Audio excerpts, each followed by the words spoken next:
He is the chairman of the leading Pan-African Financial Services Group, United Bank for Africa, with presence in 19 African countries.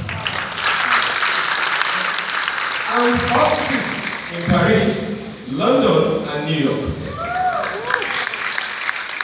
He's also the founder of the Tony Elumelu Foundation, which has seeded $100 million through the Tony Elumelu Entrepreneurship Program to champion entrepreneurship across Africa over the next 10 years, including here at the Lagos State University.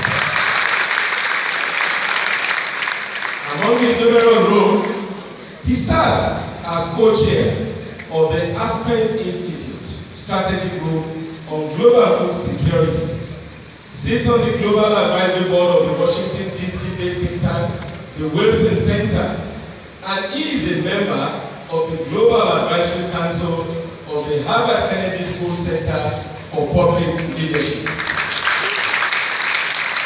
The Chairman, very distinguished ladies and gentlemen, Your Excellencies, please join me as I welcome a very distinguished African, a great son of Africa, and a great scholar, Mr. Tony Elumelu, to the podium.